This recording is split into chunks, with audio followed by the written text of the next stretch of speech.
Hey, Godspeed.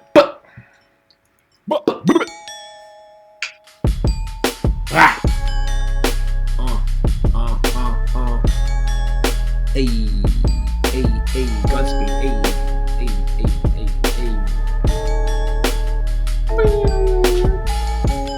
What it does, what is crack-a-lackin', what is poppin', everybody? My name is Big Cee. My name is Enter the OT, No Sean Baby. Well, that was a good one. Welcome to episode 84. Heavy, Bad Habits of Potty. 84. 84, mate. Great year. Oh, actually, last one was your year. What am I talking about, you old fuck? 83 is, I mean, 84 is a good year. I was one. That's a good year. Yeah, it counts for one, you know? 1 year old. Counts for one. You know the fucking vibe. What are you necking there, little fella? Godspeed, ICYMI, Green Tea IPA. I just felt like some classic crush for the episode today. Love a bit of Goddles. I got the old Quattro Blueberry and Acai THC CBD. Oh, it's only 2 milligrams of each. That's tiny. Blueberry. Yeah, anything with blueberry is pretty much a winner for me. Yeah. Do you know what I don't like? I'm looking at the... Whether it's the actual real fruit or it's like any sort of flavoring or even like a weed strain that's got blueberry sort of vibes on it. I'm here for it, dude. Blueberry beer. Wicked. You know how we do it with the big barrel, or not barrel stuff. Like, what's like a blueberry beer? Like a fermented something, like a food or something? What would be blueberry? I see where you were going. You could do like a nice farmhouse with blueberries. Sometimes if you want to like pound it, usually blueberries are too light to have on by their own. Like they don't really, like, you think of blueberries, you think of like purple. The actual color is like, it's like almost water. Like actually, if you press them, they don't look like that. So they always get mixed with like blackcurrant or blackberries or some shit to like give them that purple vibe, raspberry, which is get the fun color. Well, if you want the raspberry, if you want to have like a nice melange as such, but the purple is from melange. The type of joints. You know the vibes. You know the melange vibes. I mostly do. So it's just us tonight. Dan was in New York on the weekend, so we couldn't make it. But we soldier on. Must be nice traveling and having a fun time gallivanting about the city and being fancy and dancing and prancing. I guess you'll tell us about it next week. But I only went for 2 days. And like for New York, it's like I've never been to New York in such a short time. So and it hasn't really been there properly. So we had so much to do. So in 2 days, you can't do shit. Yeah. Can't do fuck all, mate. You have to go for a week or two. But, we've got a little getaway. So mans are out here. Bunch of stuff we're going to be yapping about. Shall we start with the tunes? We shall. I mean, we can both start of us listen to fuck all. Tell us whatever you checked, and I'll have a look and see what I checked, because I'm realizing I don't think I checked anything except one song. Yeah, the Jack Harlow one that you popped in there, mate. I said, I didn't actually get to say it yet, but yeah, I've had a large week, good, productive, fun week. Good. Mixing some great music, including some of your next project. Hey. I've been mastering an artist from Australia, which is one of my homies from like fucking 20 years ago, real shit. And it's been fun, just like getting into some new mixing and some new mastering gigs and jobs and fun stuff, and just had a real fucking solid week with that, mate. Good. So I wasn't like listening to anything new. I was listening to something new that's not even out yet. That's how fucking ahead of the curve I am, mate. Mate, get on Notion's level. Fucking get on there. There you go. Get on fucking there. Get around it. Like that T-shirt that Tommy Guns has. It's like I listen to bands that don't exist yet. That's a Tommy Guns. That's Tommy Guns. Tom, old school. He was one of our really close friends and part of the Moving Fam crew back in the day. I still count him by the team. Yep. If he doesn't participate, obviously, anymore, he's a part. He's still day one, so he's definitely familiar. You know how it goes. T Guns in the place. Fucking love that guy, bro. Shouts to TQG. So I'm looking up. I didn't check really anything, but I will shout out Maya Clarity and Skeevious Tips dropped a double single called "This Party Hits More Like a Funeral" and "Fucking My Life Up." So shouts to them. That was a little I was playing it in the background. Tiff's like, "Is this Maya?" And it wasn't. It was Skeevious rapping, but Maya has such a distinct sound. She was able to pick it, which was funny. That's awesome. Which is super cool. Yeah, and they're doing great work these days. Those two. Yeah, super consistent. I like their vibe. They really work well together. They definitely got that sort of, I don't know what you call it, sort of like emo, poppy, auto-tune rap thing on lock with the fast rapping and shit. Exactly. Yeah. Works really well for them. I like it a lot. And the only thing I checked, which is kind of lazy of me, I guess, but I checked the Jack Harlow Nail Tech video. Did you see that? Or that's what you said you heard about it? I did, yeah. That's the only thing I actually checked. Yeah, I checked it just before we got it on the call. So, yeah, man, it was pretty good. Yeah. It wasn't blowing me away, but like I think it's mainly because of the beat wasn't my cup of tea. But Jack Harlow did his thing. He looked fresh.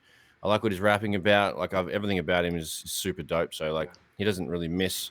I'm not in love with it, bumping it 10 times in a week, but I'll spin it again at some point. It's proper. Yeah, I agree. I saw that Kanye was tweeting about him and how he's like top 5 out right now and stuff. Oh, really? Yeah, and he said the song's incredible. So I listened, and Jack Harlow was also tweeting about like, oh, y'all ain't even ready for this shit, like the day or two before it dropped. And when I heard it, I was like, good. Yeah, the video's great, like super expensive, like so many different scenes, so many extras. I'm like, this would have cost $1 million easy. All I thought the song was, everything's great. Yeah, exactly. The song was great. I didn't really like the hook, but his verses are just perfection, just A1 on the in the pocket every time. It was as good as everything else I'd heard from him. So it wasn't these like leagues above anything else. It was just as dope as anything else. So I mean, Jack's always been like really fucking solid. Pause. So it didn't disappoint me. It didn't blow me away because I already had the high expectations, and it absolutely it met that. That's a good point. You know what I mean? Really good point. High expectations. He always delivers, so you expect greatness and or at least close to that. And he did that. I just was being picky, saying I didn't, love I think you're the beat, but I think after a couple of listens, I think it'll grow because you know how it goes. Yeah, totally. Particularly with like newer stuff, and you don't really give it the same like I don't know, attention. Maybe is the word. Like, well, yeah, I find like watching a video and hearing a song for the first time. I think you're overstimulated. Do I listen to the song? Do I watch the video? Like, what am I going on here? So, like, sometimes when I've done a little trial and error, a little scientific experimentation from Nose Dog here. So sometimes I'll dedicate my time frame to listen to all the shit that when we had the bombardment of lists, and I'll sometimes not even be watching the thing, and I'm like, oh, that song's banger, and I'll watch the video and it's so shit. But then sometimes I'll do the opposite.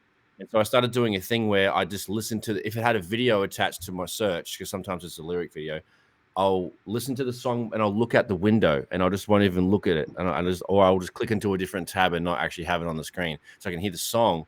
And then if the video, I'll check the video out. So I tried to do that and I felt it helped because sometimes you can be biased towards the visuals or the opposite. That can throw you off the song because the visuals are shit. So I like listening to it separately. That's just a weird thing that I've tried. That's not weird at all. It's great.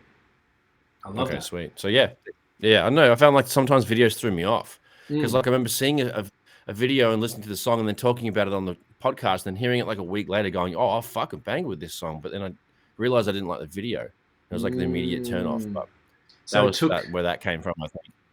So it took you to sort of be self-conscious enough to realize, or self-aware, enough to notice that, change the behavior and then do it, whereas not everybody is going to take the time. I don't do that, but I think you're 100% right. You nailed it. You're overstimulated because you've got this audio, you're trying to figure out the beat, you're trying to listen to the words, but then you're trying to pay attention to the narrative in the video.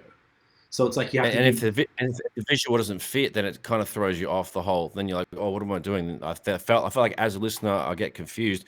And when I'm mixing records and stuff like that, and even just mastering people's stuff, like I think about that, like, is this going to be like, especially when I'm mixing more so than mastering, like, if certain sound effects or certain things are in a song, like, is that good for a listener? Is that distracting? Like, is that going to, I don't know, like that really plays into my head. Cause I remember listening to the fucking Slim Shady LP and how Dre purposely put a lot of atmospheric sound effects and Eminem would do some like Foley with his own voice and all kinds of stuff to give the listener like a picture, because the lyrics do a good enough job because Eminem's amazing at like writing for the experience where you get a visual, but then Dr. Dre put the oral part of it in there, and like, whether it's the crunching of feet on the ground to like whatever, someone walking and then there's like crickets in the background, like you're in the forest, and then you feel like it's nighttime, even though they didn't really say that. And that those things like help the scene, help paint your picture from the audio. So if the visuals don't match, you can fucking just lose the whole like direction of the song sometimes. Whose responsibility is that to think of? Is it the producer, the artist, engineer? It's I reckon initially the director of the video has to make that marriage or that connection from the song to the visual that they want to do, and then he needs to explain it to all the cunts involved, and then they should talk about it and find the right fit for it. But I think it's initially the director's like, hey, or if you know if Cee and Notion go to Richard, obviously who we do our shit with, Richard Bastarash, and we would be like, oi, Dicko, we love this, we've got this idea. And there's, he's obviously a genius in his own right, and we want to hear what he has to say, and we'll just, see what he reckons, write the treatment. Sometimes he'll come, we have to go to him and say, hey, this is our song, what do you reckon? Or haven't we come to him and said, hey, we like this, what do you reckon? And then yes, absolutely. I've written full treatments. Throw shit on the table and just you've done a whole bunch of treatments. I think I've done like one or maybe. I've got one that ended up being the actual video, which was Remember Me, I think. Yeah, that was your idea. Yeah, so there's been a couple ideas that I've chucked in for treatments that just didn't seem to fit, but then everybody else has got fucking sick ideas. So then we make it's just it's every song's different. But I think the director has a huge play in it, but it is a collaborative effort at the end of the day. So that's a really interesting response with that for the video. For the song, and the reason I ask this question is because you are, people don't know, Notion is a producer and an engineer and a rapper, but also, you do all the things. And mixing and mastering engineer. Yes, and in our music, I have noticed that you have gone out of your way to add in sound effects to the song and to add those Foley aspects. When I didn't ask you to do it, but you took the song from here, or that line, that section from here to here, like you really raised it up by that simple effect. Yeah. Maybe it's like a recent song. I know you probably know what I'm talking about. Like there's a end of the song, and you made like a sports thing, like a sound of a bat hitting a ball, and a crowd cheering. That wasn't there, wasn't intended. I didn't ask for it. The person who rapped didn't ask for it, but you added it in, and it perfectly wrapped the song off. So like that's why I kind of thought, I wonder if you. Like, would the average engineer think about doing that, or does the engineer not take those liberties because all they like? See where I'm getting at? So because we 100%. You know what I'm saying? It's me putting the producer hat on for a second because I write music, I rap it, I make beats, so I'm writing music, and I'm also mixing the track. I sometimes whole executive producing the whole shit start to finish. So I guess it's because of the artist factor is why I'm a better engineer, especially mixing, because I'll have that sort of end result forethought in my head. Like, what is this song gonna fucking sound like? Is it a Dre grimy street vibe? Is it a Anderson .Paak soul fun bright song? Like, what's going on? And then how can you make that more interesting to the listener is what I'm really, because I watch and read a lot of audio engineering stuff, and it's a common theme that comes up, and I'm a very empathetic dude and I feel a lot, so I want to actually get that support, and I want to make someone that maybe doesn't feel that kind of shit to get that feeling from those things, and like sound effects and things like that. Foley set the environment, and it really helps get the message through and convey that sort of like emotion, feeling, whatever's going on. But it really drives it home to me, and I just like being connected to records, so it all helps. Okay, I love it. So I mean, the average engineer might not do that, I guess, is kind of what I was trying to get at. They're only supposed to be mixing. They're doing their job. Like they're just like, hey, mix this make it sound good and true and balanced, and do your job. You're not creatively adding any things. But sometimes I'll just do that because, I mean, with the example we're talking about, it is yours and Smokewell's project. So I felt like, I have the sort of pull to just chuck that idea in there. If it's shit, I'll obviously just mute it. It's not a problem. But if it was a regular client and I didn't really have that relationship with them, I would think twice, and maybe before I did anything and spent the time on making a thing, and be like, yo, in this section at 2 minutes 13 seconds, can I put in this? Do you reckon it'll be good? I'll actually ask, and then that suggestion is like, fuck yeah, what a good idea, cunt. I didn't even think of that. So then I'll ask, usually, if I don't think it's my place. That's dope. So then the message, you give me all the answers I wanted out of you. We didn't plan this. This is great. If artists are listening to this and hearing about it, maybe something you could say, if you trust your engineer and you have that relationship, be like, hey, if you think of anything, you're like, yo, maybe you could do a dropout. Give it a shot. Yeah, maybe do a beat drop out here, or add this sound effect here, or put this effect on blah, blah, blah. get creative with it and contribute more to that thing, because that also makes the engineer more valuable to the team. Obviously, nothing exists if it's not for engineers. I think they're by far the most underrated person in all the process of music.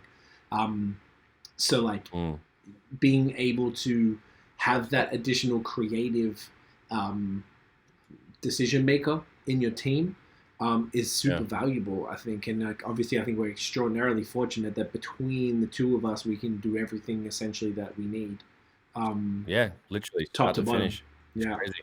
So like, not everybody has that, and there's some people do have to outsource. So it's really good. It's usually the way it works. Like Nosh said, we've been working with Richard, our video director, since I met him in 2012, so it's coming up on 10 years. But we started working together in March 2013. So that's long term. And Josh Telfer, both of these people are on the Relentless series season 2 of Bad Habits.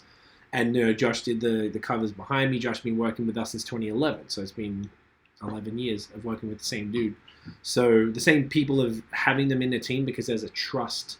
Obviously, me and Notion have been working together since the beginning of time. So it's all of these people that we trust implicitly. Exactly right. And you don't like, that's so fucking valuable, man. Like, every time we do our shit, I'm always really grateful that the people that work on our stuff with us are not only like creative partners, but we're all friends. Obviously, we're family, but like we're all mates. You and me don't have to be friends and do this fucking podcast. So we're fortunate that we have enough shared interests. Like, a lot of people don't do that shit with their siblings, but we happen to move to the other side of the world together and work together in multiple ways.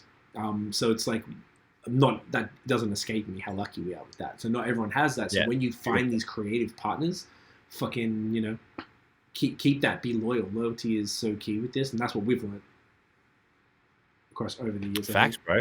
Yeah, that's the thing, man. There's a lot of things, because I'm obviously online checking all the producer community and looking at beat packs and all that bullshit, and just to seeing the lack of camaraderie in some sort of circles, depending on what kind of genre of rap or trap you're making, because there's a bunch of sub things happening out there on the interwebs and the SoundClouds and all that bullshit, Fruity Loops kind of gang. But like, there's just there's certain pockets of real cunts, but everybody figures their own shit out, and everyone attracts who they attract, and it works out how it works out. Yeah, no, you're right. We've had different people involved over the years, and we've just found the people we clicked with, rocked with them, and like you said, we're good now. We do our shit, don't even think about it. Like, boom, need to do this, straight to this dude.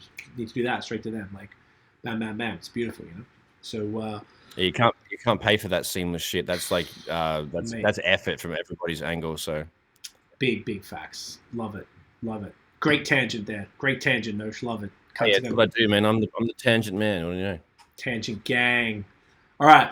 Now, Uncle Nosh, we've got a bunch of topics. Where do you want to start, my G? Do you want to do the ones that maybe you put in first, and then we'll go down to, because the other ones are probably a little bit longer because they're more like reviews of some things that have happened. You want to start from the top? Sure. Yeah.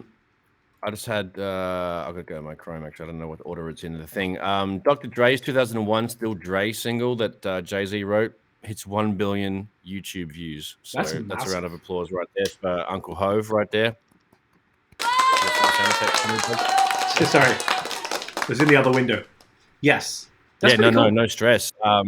It's just, a lot of people didn't know that, which is, I mean, fair, because not many rap fans delve into that sort of background of like who wrote who and who gives a fuck about ghostwriting. I mean, when Drake and Pusha and Quentin, all that sort of shit came out, people definitely were like, oh, people can write other people's shit, like people that aren't hip to the workings of the industry. Yeah, exactly right. So that sometimes like has been shocking to some people that didn't know that other people wrote other shit. Very prevalent in pop music, but like hip hop's a bit of a different story. It's more of a closed door thing. No one really talks about it. But yeah, everyone was some people was very surprised to learn that Jay wrote that. So that got 1 billion. That's one of the hip hop staple tracks. As annoying as it has been, it's still an absolute cornerstone of fucking bringing hip hop to the forefront of where it's at. So got to give the hats off to that song. Totally. They smashed that one at the fucking Super Bowl. So it was, you know what I mean? Like, why would you? Yeah. Did it say? It definitely is a halftime show status song. So. Oh, for sure. It's a classic. That piano, like the intro is just insane. Like, as much as it's like played out, it's played out because it's so good. So I mean, that's true. That's a good thing. Did it say how many YouTube videos have cracked a billion? Because there can't be many. Like 10 or 20, probably. I would say like less than 20. That's my guess. It doesn't say on this article. I also can't speed read that good. No, it's okay. I can check on the phone. Normally we have a Dan. That's what Dan's job is. But sometimes. That's true. That's true. Missing Baby D right there. Oh yeah. I had a funny. I got another story. I just forgot in a second. But yes, how many? Just reminded me. How many YouTube videos? What is it? One with 1 billion views. I know that what's the one that Gangnam Style was? Yeah, that's Psy guy. Yeah. 222. 222. Yes. And 222. Oh, and tomorrow is the 22. Ooh. Oh, it is 2. Yeah. At 222, I'm sparked 222 spliffs. Actually, maybe it is 2. Yeah. Anyway. No, you can do 222. So, okay. 40. So, check this. This is what it says. 222 reached over 1 billion. 44 reached 2 billion. 16 reached 3 billion. 6 have 4 billion. 3 have 5 billion, and 2 have reached 7 billion. What do you think they are? You know them both. One of them you probably won't think about, but the other one you probably will. 7 billion. Think about that. Fuck, can't. A Drake song? No, think about. Okay, this is what's always funny to me. Viral shit? A viral thing, but okay. I'll give you a clue, and you should guess it straight away. There's a certain demographic of human beings that listen to things or watch things over and over and over and over and over and over and over. Oh, like reaction videos? No. There's a certain demographic of people. There's a certain age or a certain type of human being. Little kids. Oh. So what do kids watch things over and over and over? Therefore, they watch the Wiggles? No, it's a song. So they're both songs. Oh, the Baby Shark. Get Baby fucked, Shark. cunt. And the other one is Despacito, the probably the Bieber remix, I bet. Gang, Bieber. Oh, fuck, bro. That's pretty crazy, eh? That's fascinating. So I have to make a song for 4-year-olds to get it like a retirement package for generations? Basically. Look, I have no misconceptions of getting rich from music. Can you make a shitter, more annoying song, C? Because I'll go your halves. Let's figure it out, mate. Thought about it. I'm here for it. Oh, fucking hell. This list says 10.1 billion views. Now, sorry, I was only looking at the, pulling the thing at the top of Google. Okay, I'm just going to tell you what the rest of them are because it's really easy. Baby Shark, 10. Despacito, which, isn't the Bieber version, 7.3 billion. Shape of You by Ed Sheeran, 5.29 billion. You're kidding. I don't know this one. Johnny Yes Papa by Lulu Kids. It must be a kid song, 5.24 billion. See You Again, Wiz Khalifa featuring Charlie Puth, 5.08, which I guess is a song for Paul. Oh my gosh, I forgot his name. The guy who passed away, the actor. Fast and Furious, that guy. Paul Walker. I'm so sorry. Wow. Another one I don't know. Masha and the Bear, Recipe for Disaster. So that must be a kids thing. Again, 4.43 billion. Uptown Funk, Mark Ronson featuring Bruno Mars, 4.16. Gangnam Style. That's deserved. Which is 4.05. Learning Colors, Colorful Eggs on a Farm, 3.97. And Bath Song, Coco Melon, 3.95. So 1, 2, 3, 4, 5 of the top 10 most viewed videos of all time are for children. Dude, that is insane. Do you know that's what just YouTube's? That's just YouTube. Oh. So that shows why Trey and them are. Pardon? Of course. That's why they went into that type of stuff. It's friends of ours who are YouTubers that are doing like heavy kids content, and they're doing quite well. He bought a Wraith. He bought a Nipsey Blue Rolls Royce Wraith with the lights on the roof, with orange seats. It's beautiful. It's his birthday yesterday, so happy birthday, Trey! Or the 19th. Trey! All right, quick, funny, annoying story. So anyway, that was that. Quick side note. So obviously, I'm gonna talk about drip just for a sec. I mean, you have to at least once an episode. I'm okay with it. It'd be weird if we don't. I'm also quite drippy today. I don't usually drip up, but I felt like a little. The jacket really suits you, man. Everything. I forgot to ask you. Black and white J's. sweet as. Yeah, it's perfect. It fits good, right? Everything fits. The pants and the jacket fit good. Of course. Yeah, I thought so. It's because it's the same size as me.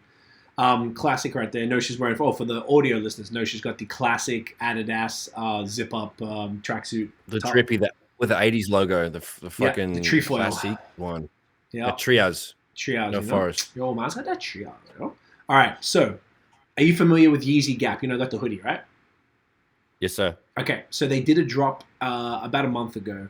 Randomly, it was about 3 a.m. on a fucking Tuesday, and I saw a drop on social that said they were dropping the blue and the black hoodies, and they were going to ship worldwide. Literally, Tiff was asleep. I woke her up like, "Yo, you want a Yeezy hoodie?" She's like, yeah. So I came out, went on the computer, ordered them. Yeah, I know, right? But it's worth it. So it said 4 to 8 weeks for delivery because Kanye decided to do this last-minute drop. Because they did a drop last year, but only in the States. So that's why the one I got it off StockX. And I paid, double the price, essentially, with all the fees and everything. In not too bad, considering, and it was worth it. It was the greatest hoodie I've ever owned. I got like this light brown one. I've worn it on here before.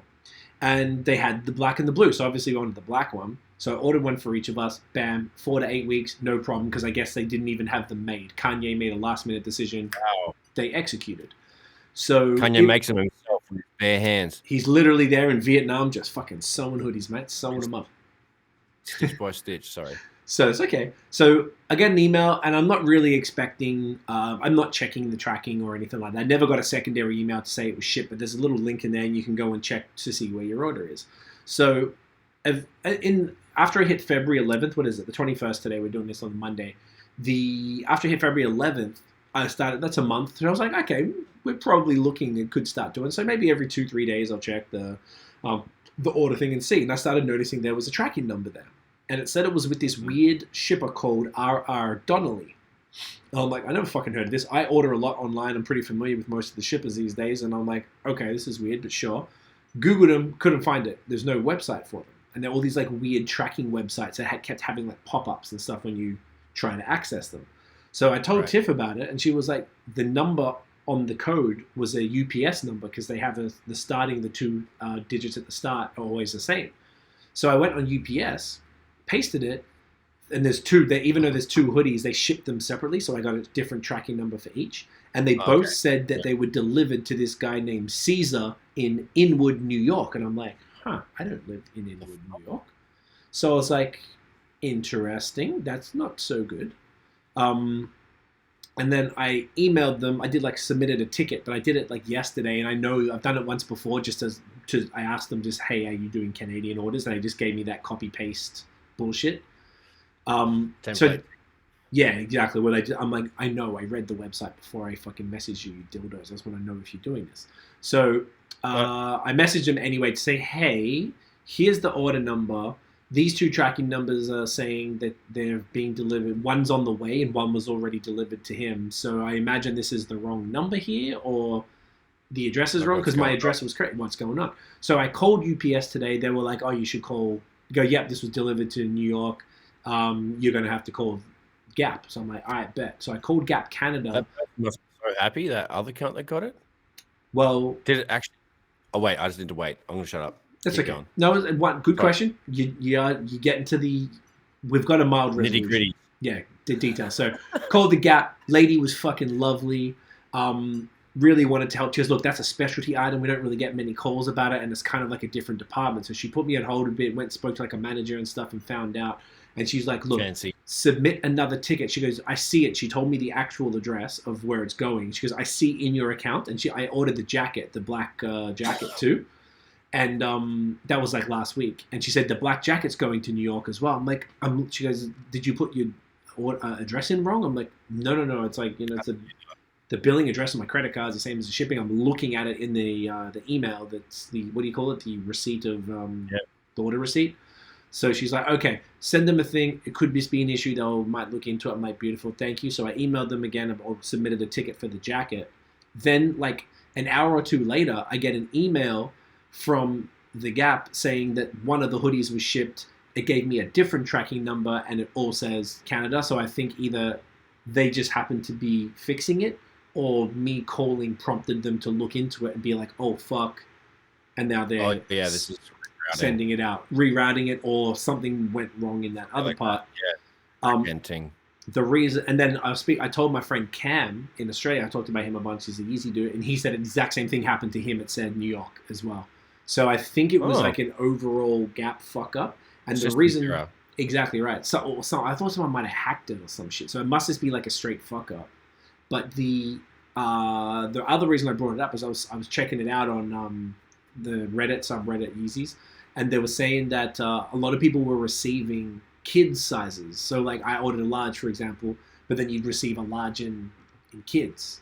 So like there's been some fuck ups, probably because Kanye just threw it at him and they had to figure it all the fuck out. So it's probably been a lot of that.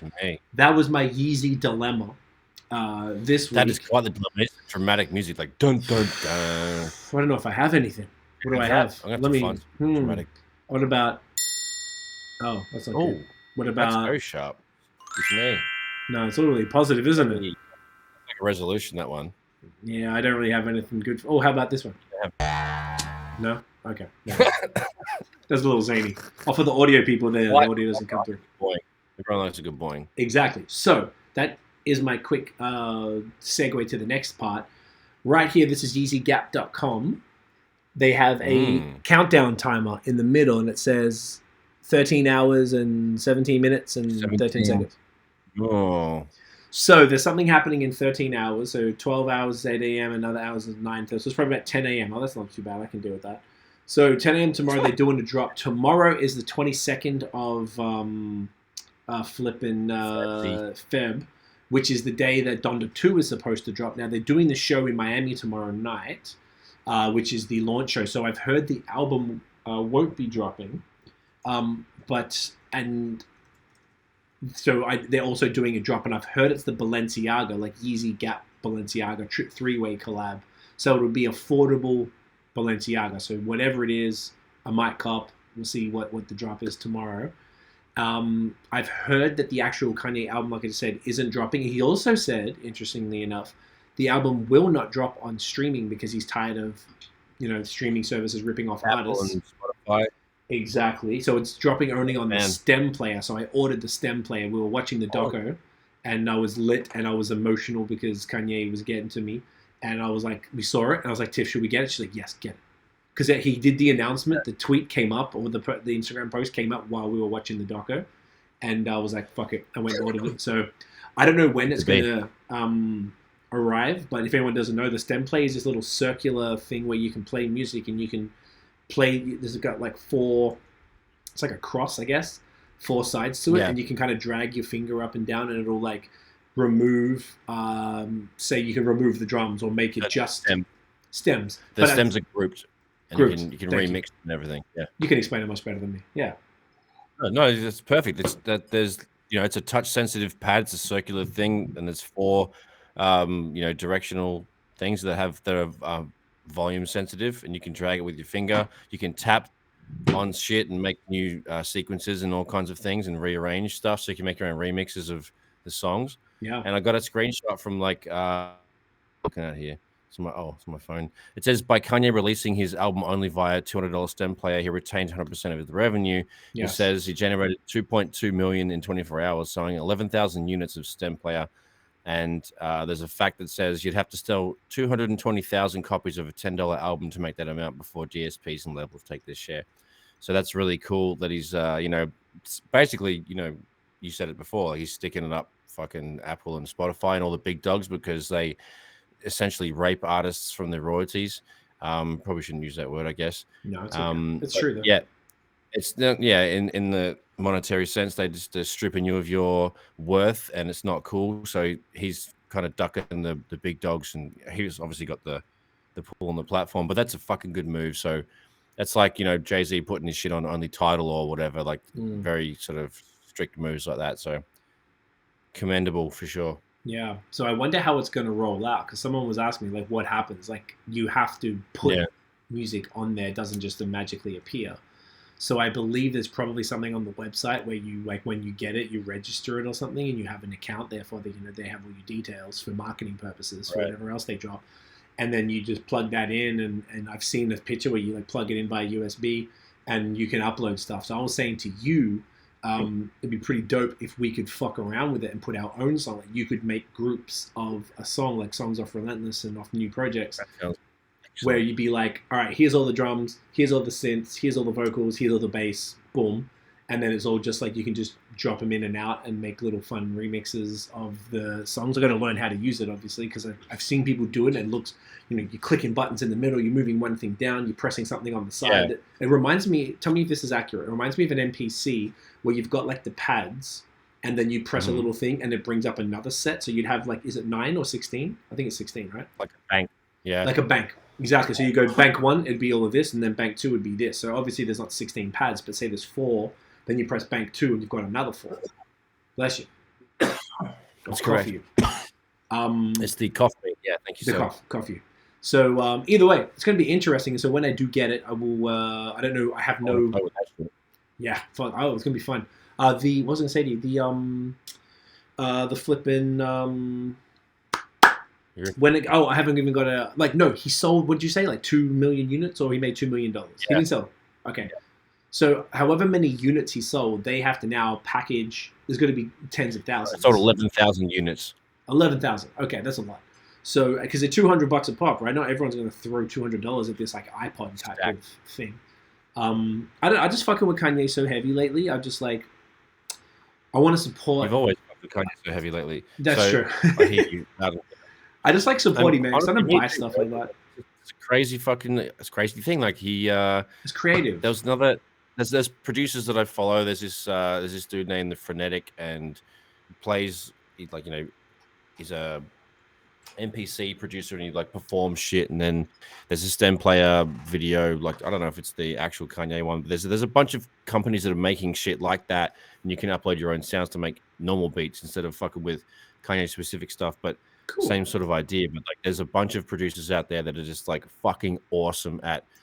Finger drumming is what they call it, and it's just incredible. Like even the homie Eggward, he's amazing on the Native Instruments machine studio. He's like tapping shit like live, like DJ Exile, like he's fire. Cool. So all the homies are on that shit. Yeah, I mean, I started making beats on the machine. Shout out to one of my homies back in the day. But yeah, like it's just hard to get used to. Like it's just really hard. So you gotta fuck around a lot. Can do it. Yeah, I'm better at playing the actual. I'm better at putting drum samples and music samples on the actual individual keys, and then a couple up on the pads. I don't know. I'm not as talented as some of those cunts like Fresh Kills and all those sort of blokes that just run the MPC performance cats are wild. Even the SP404, all that's kind of like all the machine nerds. That's like a whole different thing, which I love so much. Still, haven't bitten the bullet and bought a fucking one of those things, but I'll stick with my MPK over here, mate. Yeah, it's lit. Honestly, bro, it's the same as what we were talking about the other week about freestyling. Like, I think it's just like whatever works for you. One is whatever works for you, but two is where you invest your time. I know, based on my skills as an MC and my way with words, that I would be a dope freestyler, and I have had dope freestyles, but I don't practice it. I'm not. So if I practiced it and really sharpened my mind and focused on it, I know I'd be good at it, but I don't because I don't really care. I'm more interested in making songs. Exactly. You are a producer that likes melodies and blah, blah, blah. If you really wanted to be an NPC goat, you could fucking kill that shit. But you have chosen to invest your time elsewhere because also you're an engineer and you make beats in a different way. So I know that if either of us put time into it, and this goes for a lot of people too, if you're already sort of talented at one thing, it just probably means that you put more time into that one thing. And if you invested that time elsewhere, you would very likely be similarly good at that thing. So, it's just like Kills and all those dudes decided to put their time into that. And fucking more power to them. Good for them. So. Yeah, word up. Amen. It's a beautiful thing. So we're already at 40 minutes, man. We've been yapping. Those gems. I know, right? So maybe we'll just quickly skim through the... Mate. Right, aren't we? We're doing good. It's a good app. It's always a good app. So we'll go through the rest of these topics and then we'll touch on some of the things that we're going to review. PushaT, I didn't see the video. I see you've got the link here. The Pusha confirms that Jay-Z is going to be on his new album, and he said he got busy, which is the quote. I mean, when does Jay-Z not get busy? There's probably been I can't really think of many, to be honest. He's not that often lackluster, so I'm expecting some good shit. Yeah, same.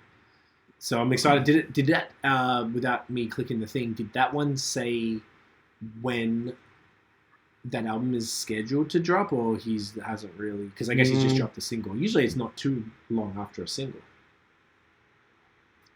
I'm scrolling. I don't see any numbers. Nothing there. That's okay. Just curiously, I imagine it would be like at the fucking top, where they'd be like, with the album coming off February 25th, he's doing blah blah blah. No. Yeah, so that's cool. Well, no, not at all. They just say he's got a solid feature, and then Mans is gotta go good. Hopefully, he's got some a Ye verse or two on there as well. Would be nice since he's been out here, and I see Push probably looks like he's been on Donda too. So that's exciting because Push is my top 5 or top 10. I can't remember. I'm gonna look at my list, but I love Push a lot. So that's exciting. I'm looking forward to that. I saw this one, so I don't know if you could speak more on this one, but it says Punch from TDE speaks on Kendrick's impending departure from the label. So does that mean that he is dropping the next album through TDE, or he's already dipped? I think he's already dipped, because this is the second time I've seen an article about it. Interesting. Well, it says impending, so I mean, maybe he hasn't yet. I mean, without having to read the whole thing here. Yeah. I'm curious as to if he's saying it's a beautiful thing, and that means that's great, because that means he's just outgrown his work there, and now he's onto his own thing, that PG Lang shit that he's doing. And they were wearing a hat at the Super Bowl, or his boy was wearing a hat. It's got LA, like an LA hat, and it says PG, LA, and then NG next to it, which is pretty cool.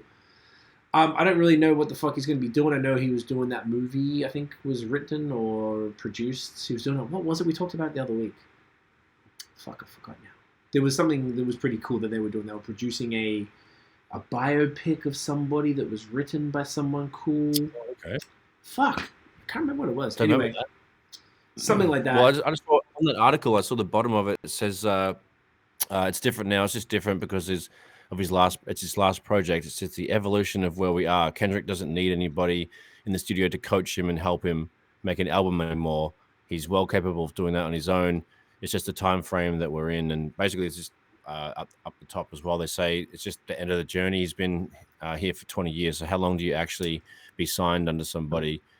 He's a grown man, a businessman, and one of the greatest artists of all time. So how long do you blah blah blah? Yeah. So it's just like a mutual. It's like, yep. I mean, because it doesn't sound like he's retiring. It sounds like he's just going to do his own thing in his own time, which is, I mean, shit. Someone said it. I don't know if this was it one of my mates or I read something that Kendrick was going to like full retire. So I felt like that was fully bullshit, because that would be maybe like a Jay-Z Black Album move, saying this is the last one and come back and just like wow cunts. But yeah, Kendrick's too amazing and prolific to hang the mic up, so I don't think that would be anything. No, I agree with you. I think because he's actually the opposite of prolific, in that he takes so long to make an album that he doesn't have the same pressures that the average artist does, where they're trying to drop something every year or drop a single every other month or some shit, or even more often than that. Right. So I think he's But yes. Yeah, no, I know exactly what you mean. Yeah, he's like a perfectionist, really, is what he is. So like he's taken his time to make these projects, so he's on his own schedule. So there's no stress. He's like, today, fuck that, I'm not doing this shit. It's like, you know what, I'm gonna go in the studio, and then he might go hard for 2 weeks, like every day, basically live in the studio, and then he'll just back the fuck up. So he can take his time. If he takes 5 years, the appetite is there from the consumer, because he's been so popular and he's resonating with everybody. So I think he's earned that. I agree with everything that you just read out. That quote from Punch is, that's it, man. He's like probably mid-30s or something by now. Yep. He's already proved himself. He doesn't have to do anything. He can just make music at his own pace. And like, why would you have to retire in your 30s from something that you're so good at, and you can just continually do epic? He hasn't done shit for years, and all of a sudden he pops up at the damn Super Bowl. Like, that's crazy. Yeah. You know what I'm saying? Like, it makes no sense. Happy really. To see him. Yeah, everyone's fucking stoked to see him. So I think good on him, more power to him. I hope he's successful. I hope he just keeps being creative and do different things, and works as much or as little as he wants. I think he's great, because he's the most normal cunt. He's not like all up in here. He's not like wearing all the chains, trying to exactly at every strip club or at every whatever. He's Last I heard, he bought like a $500,000 house, nothing crazy. Bought his sister a sensible car that she can manage any insurance payments on, like it was a Camry or something. Love it. Like, he's the most sensible rapper in the game. He married his sweetheart from, I don't know if it's high school, but like he'd been with her forever, which J. Cole did as well. Like, really, really, really love when people do that and stay dedicated to their someone who was there from before, who they know doesn't want them for what they have now, which I think is a big challenge of when you get success. Fucking good on him, man. Like I already said here, I still think all of TDE as a whole is kind of elevated on this level that is it potentially a little more boosted to where they're really at. But like To Pimp a Butterfly is just one of the greatest albums of all time. It's just a masterpiece. So I mean, like, Kendrick is capable of brilliant things. So anything he does, I'm very excited to hear it. Even if it's not my cup of tea, this is fucking incredible. So good on him. Fucking good on him. That's the fuck I'm saying, bro. Fucking good on you, mate. Yeah, go Kenny, eh? Fucking good on him. Fucking Kenny, mate. Fucking Kenny. All right, you're a sick cunt. You put this in here, and I actually had this down the bottom too. So today in hip hop history, in February 21st, 1995, DJ Quik dropped his album Safe and Sound, which was huge for us. This was one of my favorite albums of all time, and I imagine it's yours too. It's just like so one of the funkiest. Like it's got to be one of the greatest West Coast albums of all time, I imagine. Like it's perfection. It's just brilliant. Like it's a fucking. If y'all haven't heard it, I was gonna listen to it today and I completely forgot, so I'm gonna check it after the pod tonight.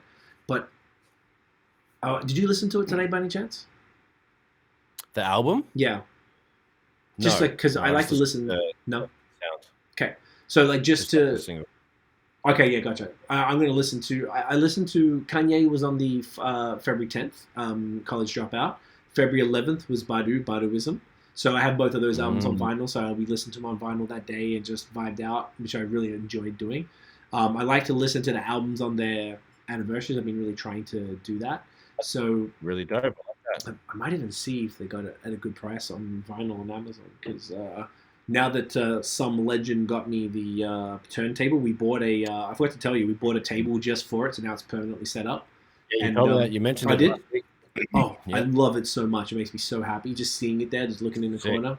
Spot, cute. Yeah, man, it's just so good. I love it so much. DJ Quik vinyl, wow, came up. Let's see if they got Safe and Sound. Oh, they do have it. 58. Oh, it's probably a single. 58.29. See, that's the only problem with this shit. It's like so expensive. So, okay, maybe they don't have it.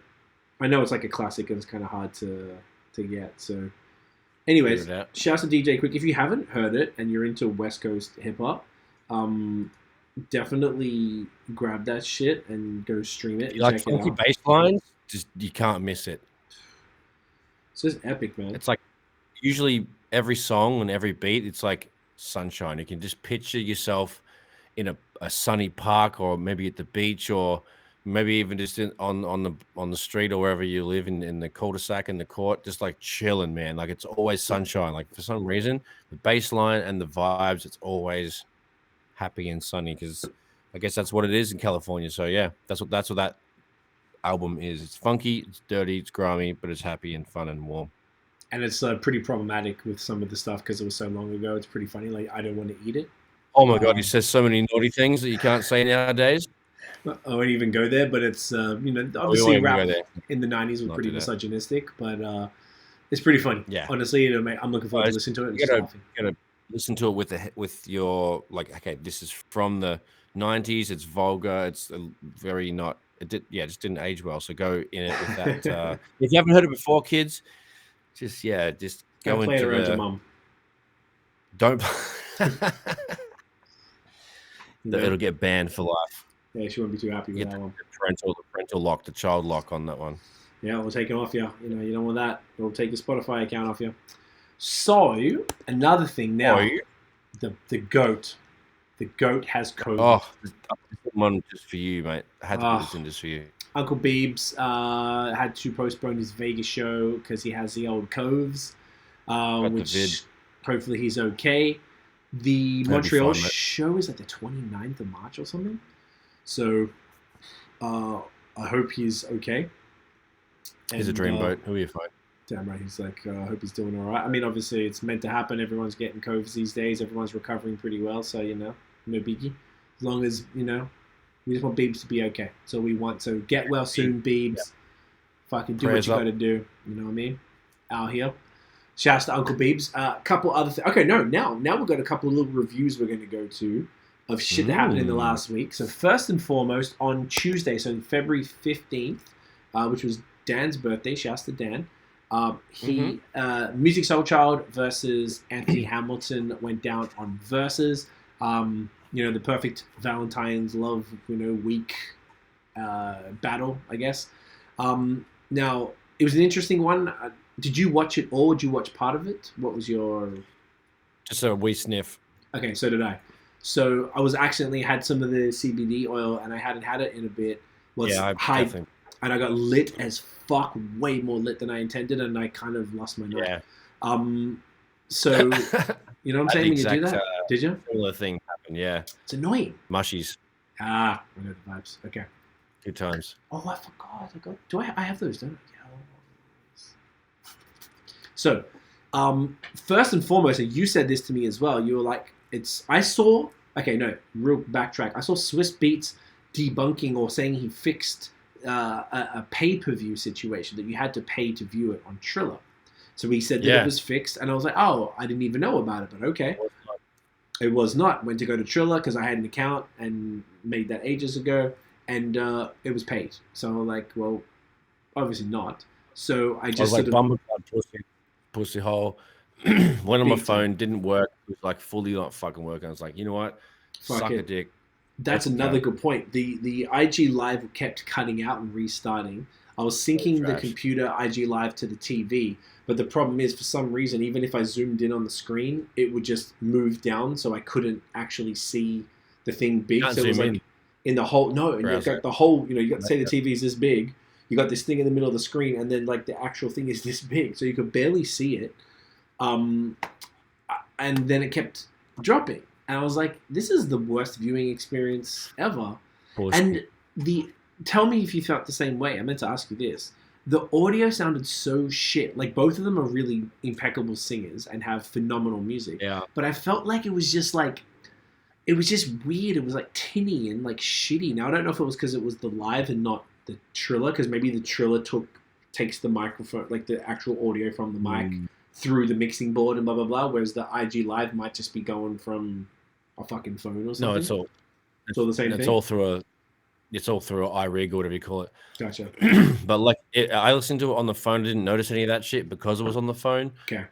If I could have listened to it on the computer, maybe I would have noticed. But that's an interesting point. I did not catch that, dude. It was just disappointing because it was like of course. It's like, so we watching and they were doing a bunch of like, you know how it goes, the early songs, they don't really blow their load too early, but they're doing like whatever songs. Yeah, and then we went and saw Dan for his birthday. He had his missus over, so they were having dinner, so we just wanted to pop in and say hi. And when I came back, he was playing Love, and I was like, oh fuck, I forgot about these. Of course this is his joint. Big tune.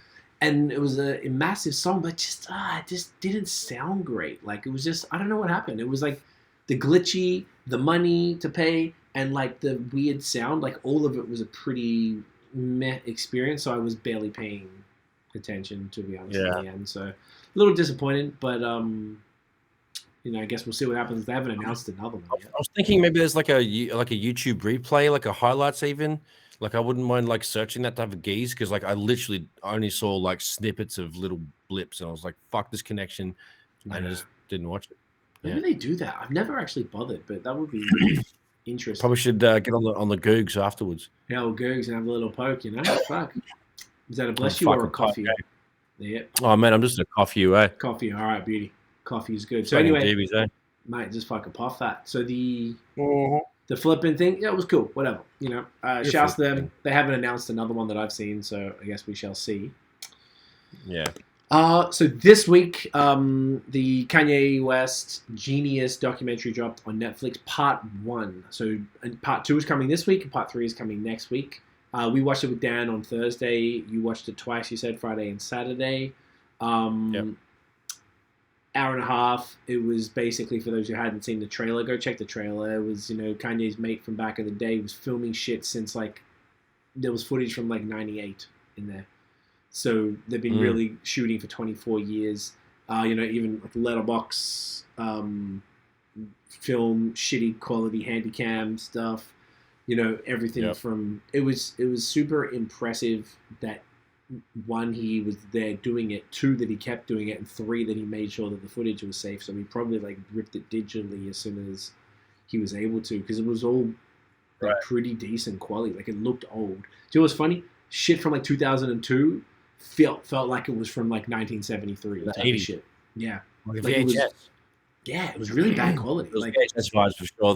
The dad cam thing, like that quality. A lot of YouTube people that use dad cam, like 1990s Sony fucking digital tapes, the very first digital tapes. Yeah. That quality is a retro sort of fad for YouTubers lately, I've seen. It's funny. Which is pretty funny. But varying qualities through it. It was crazy, man.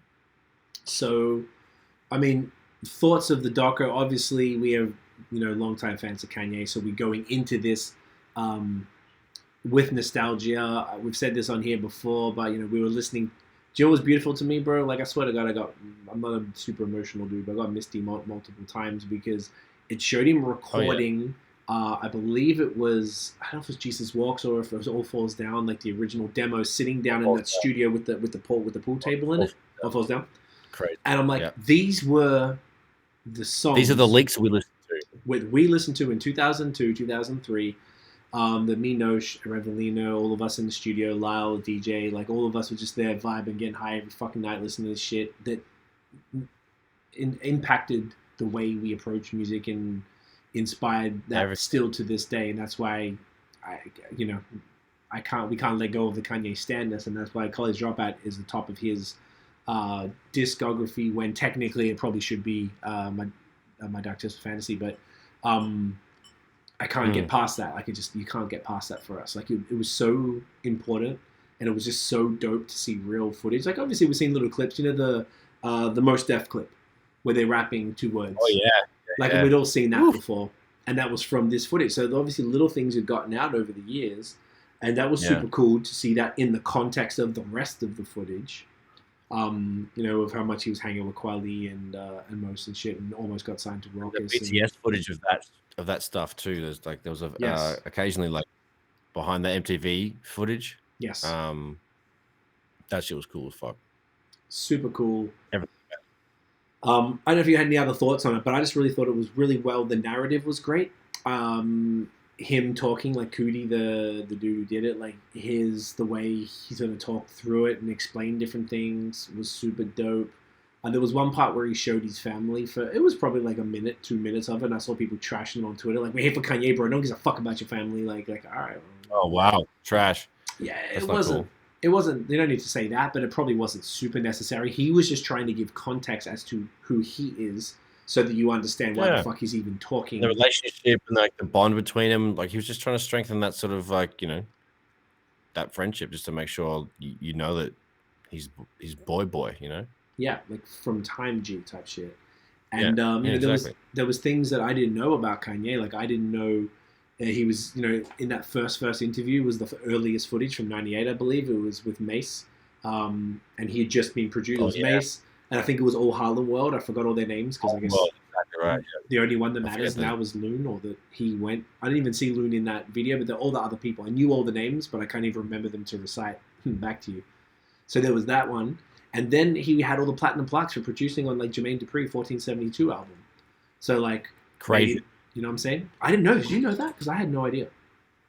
I definitely have come across that because Jay-Z was rapping on those tracks. I think Jay-Z mentioned Money it Anything before. He was on that album. Do you know what the joint I was listening to like 2 weeks ago was Sweetheart, the Mariah Carey joint. Fucking insane. Do you remember that? Kanye did Sweetheart? No, I don't know if Kanye did. I was just listening to the song. Oh. Just a side note. Because I was listening to Mariah. We had a Mariah Carey evening for a bit because I just read her biography. It's fun every now and again. I fucking love Mariah so much. I fucking love her. But so I love that song too. So anyway, that was pretty cool because I didn't know. I thought I knew most of what Kanye's done, so I enjoyed that.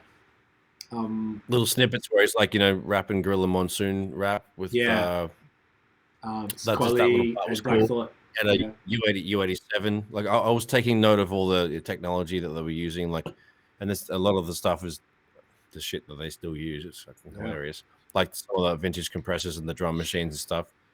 But like the fact that the first time I watched it, the part where he's got all the footage with his mum in the kitchen and like that, just all that sort of stuff, that really kind of choked me up.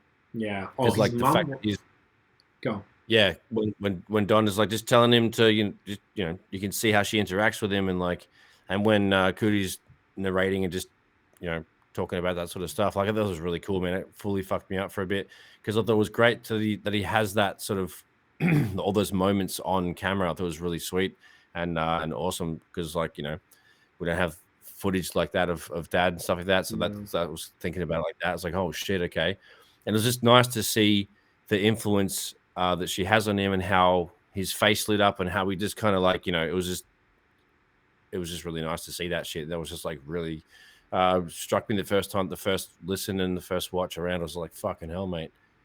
Yeah. So that was a huge part of it. And then the best part was like just the backstage sort of behind the scenes footage. It's stuff that I've seen, you said before, like little snips of, and then you see the whole bit so you can get the context of what happened before and after. And just like that was really fucking cool. Like I love that shit. It was great. Yeah, couldn't agree more. It was really cool when Donda was rapping one of his verses, like his old verses to him, like she knew. Oh, for the table? Yeah, the table in her place. And like she just seemed like, and you look at that, and you're like, what a lovely soul that she seemed to be. Super invested, and the way that she talks to him, it was like, oh, that's why. Like, it's sort of like if you're having kids and shit, like that's how you fucking talk to them. Like you can do anything, kind of. Yeah. She always mentioned his name. She spoke like all positivity. She's always like reinforcing. She was like super loving. Yeah, she's a doctor, I believe, too. So like super intelligent, well read, obviously. It's just fucking cool, man. It was just really nice to see, and I was like, man, this is beautiful. So it went basically right up to just before the accident, I believe, was this first part. So where he got signed to Rockefeller and things like that. And then leading up to that, someone said, do you remember that they had the scenes of him walking around the Rockefeller office playing All Falls Down to people? Yes. And they weren't really responding. So I saw one of the dudes who was there in that scene was tweeting. And he was like, yo, everyone's getting mad that no one's reacting to All Falls Down. They're like, guys, you have to understand he did this all the time. Like they kind of maybe only showed one part in the video, in the doco, but he does it all the time. So of course they're not going to sit there jacking off over it because they've heard it a million times. That's so funny. Two, this time he brought a camera crew, and it wasn't like before. And this was when phones didn't have cameras, so people weren't always camera ready because no one was just pulling a fucking camera on them. So the girl, Chaka, her name was, who was the first one he walked into, and he's like standing at her desk. She's so self-conscious, like okay, and she's like smiling, and he's like, her hair wasn't done. She had fucking files and stuff all over her desk, and like he did it at the Def Jam offices, he did it at Universal offices. So he's like, we'd all heard it. So that's why the response wasn't there, because we're all like, look at these dumb cunts, can't even pick a hit when they're playing right in front of them. And that was one of the interesting pushbacks that I saw. I thought that was pretty cool, eh? I thought one of the that's fucking wow. I didn't think of that. I didn't notice that the lady was that uncomfortable. I noticed the first time, like the first couple bars, like whatever, because like he just threw it on and started rapping kind of. Yes, which is always weird. Let's be real.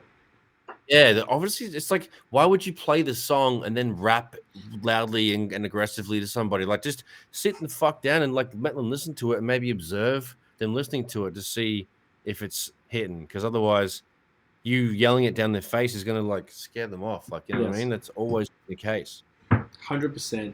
And they also said, oh, how come some people reacted to the Alexis line? And they were like, oh, maybe those particular ones, that was their first time hearing it. The first time. Yeah, the or few times. that was the footage for those people's first time hearing it. But then others might have heard it a handful of times, and they're like, yeah, Kanye, cool, man, I heard this shit, good shit, I like it, whatever. So, he is a persistent motherfucker, and you don't get anywhere in life unless you sort of bust balls and stay on top of stuff, so... can't be mad at that. But that was like an explanation I just thought was good to add in. But overall, it was fucking great, man. Just really moving. Another part that I reckon, if I may jump in there, that I know you love, when he's in the studio with Scarface and he's playing him Family Business. That I've been thinking about that like every single day. That's what I'm saying in my head and stuff. All the dabs, and I was just like, incredible. Like, I didn't recognize the Scarface until because like the first time I was watching it, I was just kind of like, you know, taking everything in. And then he's like walking out the studio. I'm like, oh, that's fucking Scarface. I don't know, because I don't usually see him in fucking, you know, jerseys and like regular sort of rap gear. He's usually more a little, you know, smartly dressed. So I didn't pick it off the top, and he's a big tick-eyes boy. So I was just like, fuck, I just don't really see him that much. I don't see his image that often. So anyway, I picked it up after he was speaking, obviously. But then, yeah, when I watched it again, I was just like, oh yeah, fucking hell, that was a cool bit because I thought of you there because I know you're absolutely a huge fan of Scarface, and he's one of the best pens in the game too. So that was just cool to have that footage to see Kanye get the flowers from a legend before the song even came out. 100%. He almost was on either Family Business and at the time Kanye rapped in just the first verse, and that was exactly the same verse that he was on the album. And he's like, you got all three verses, and he's like, no, just the one. So then he rapped it to him. He didn't have the hook or nothing, and he's like, fuck, yeah, burn that for me. And then he played in Jesus Walks the instrumental, and he rapped the song to him. He's like, you want to do the hook? And so he Right Fest was there, right? Was that the next part? Right. He was in the studio with the pool table one where they were doing the other stuff, if I'm not mistaken. I think that's where they had it there. And they were yes, that's correct. They were because they were playing the Rhyme Fest reference. Reference, and the lyrics were different. Yeah, but the lyrics were different. Like they still had, you know, what the Midwest is, young and restless, and the part where it's like we're restless, and it's got the little sound effect thing. The sound effect, yeah. He didn't do that pause. He was like, there was other stuff in there, so Kanye added that stuff. Like, so I guess he must have, or Rhymefest tweaked it. Actually, I shouldn't say that as if I know, that like, you know, it's done deal. But anyway, super cool, man. Just a really beautiful doc. I don't really have any criticisms of it. I think it's fantastic that they're doing 3 parts, and I think the next one. So far, so good, dude. No dramas at all. It flows good. Doesn't get boring. Everything kind of cuts nicely. There's one part where I forget which fucking segment it is, but you see Beyonce in the hallway. She's just lamping. No one's fucking bothering her. That was at a show, right? Was that the chain? Yeah, there was some show. What was it? I think it was the one where he got his chain. No? The chaining day at the at the whatever. Okay, it was like I guess just a JC show or something from memory. Trying to think when he did the mace line behind the scenes in the corridor footage and shit, and it's just funny. There's so many people around, and Beyonce's just sitting there, and she's probably just his child at that point.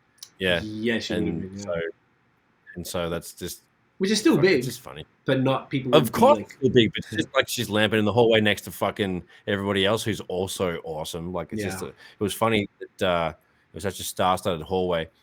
It was cool to see Bleak in there, Bleak, and. You know, I'm a massive fan of him. I love how he kind of just made his couple albums and got his bags and, you know, got his money and then got that investment advice from Jay-Z and got his businesses, and he just does business. He's barely even on social media. He's a fucking mad cunt. I love him. Everything's a go. I always love Bleak's. What was that? What was his album called? Something about it's got the word coming in it. Wasn't it like the up and on the becoming? Coming of age. Coming of age. There you go. It named after Jay-Z's. That's the one. And there was this. Then it was the second album was like a play on it. Wasn't it Becoming of Age or something like that? Something similar. So It's just Blaze production, like super good, super like slept on tracks on those albums. So and the fact he did nothing else was a shame, but commendable. I bangs with Bleak all the time. Yeah, he had some joints back in the day, man. He definitely was under the radar. Man, so many fucking moments in this first part. Like I genuinely loved it. There's so many bits you could just step out and be like, yeah, fucking sick as cunt. I think even if you weren't a fan back then, like for us it's extra meaningful, but like even if you know him now, I think the context is cool because he was always the same dude. It's just now he's done more. So the ego inflated accordingly. So as he achieved more and got more accolades, you know, he just became the dude that says, I am a god, I am Walt Disney, all that shit. Like, So you can some people can't swallow that shit. I get it. It's very arrogant. It's very hard to listen to. You know what I reckon, though? Mm.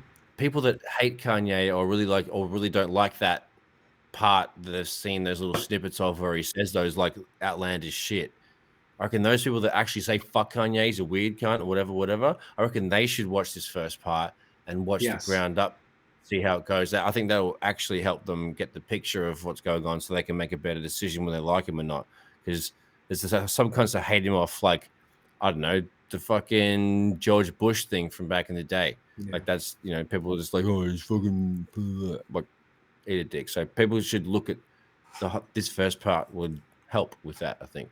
Yeah, I couldn't agree more. And that I think those people would, at the very least, get the context. But okay, I kind of get it now. All right. And just see, because most people don't know the still think he's a dickhead, but like they'll be more like they'll have more of a picture of why.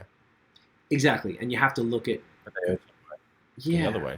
Like he says, name one genius that ain't crazy. Like he's, he's an eccentric dude, and he loves it, mate. Yeah, he fucking does. So definitely check that out. I think the next one drops. I think it's the 25th, so it's Friday. 24, 22, 23, 24, 25. Yeah. So another one this week, another one next week. Let's fucking go. Excited. We're going to check it every weekend. But yeah, man, I think we're basically at time. This worked out nicely. Yeah, that's really good because my back teeth are floating strong. Oh, no. Beautiful. All right. Where can everyone find you online? At Notion Baby on Instagram, Twitter, and Facebook. At Illnote Studios on Instagram and Facebook. Notionbeats.com, illnotestudios.com. Holla at your motherfucking. See? Yes. Thumbnail whilst we're doing it. There we go. A bit of a fummy. You can get me at CWEFOR on Instagram and Twitter. Guys, thank you so much for watching and listening. If you enjoyed this episode, smash the thumbs up. Hit subscribe below. Hit the flipping notification bell. Dinga. So you know when the new drops. Follow us on social media everywhere at The Movement Fam. Make sure you check out the podcast on every major podcast platform, Spotify, Apple Music, blah, blah. You can hit the 5-star rating. Helps us out a lot. Gets up in there. Shouts to Dominican Republic. Last I checked, we were in the top 10 still. Funny enough, D.R.E in the building. Spotify bought Chartable, which is the company that I get all the charting information from. So look at that. Maybe that means it'll be more integrated and stuff on the platform. Swat. And lastly, this goes live every Monday at 8 p.m. Eastern. Not tonight because it's after 8 p.m. Eastern and we're recording this. But it'll be a few hours after that. So keep an eye on it. Love y'all. Thank you for watching and listening. Fucking get a dog up, yeah. We'll see you next one. Woof. Woof, woof, mate. Peace out. Flipping get a dog. Woofy wolf. Get a dog. Get a dog. Dogs. Up, yeah, get a dog. Get a dog. You get a dog. Get a dog. Yeah, get a fucking dog. Get a dog. Get a fucking dog. Get a fucking dog. Get a fucking dog up, yeah. Get a fucking dog. Get a fucking dog up, yeah. Dog. Oh, 3 hours.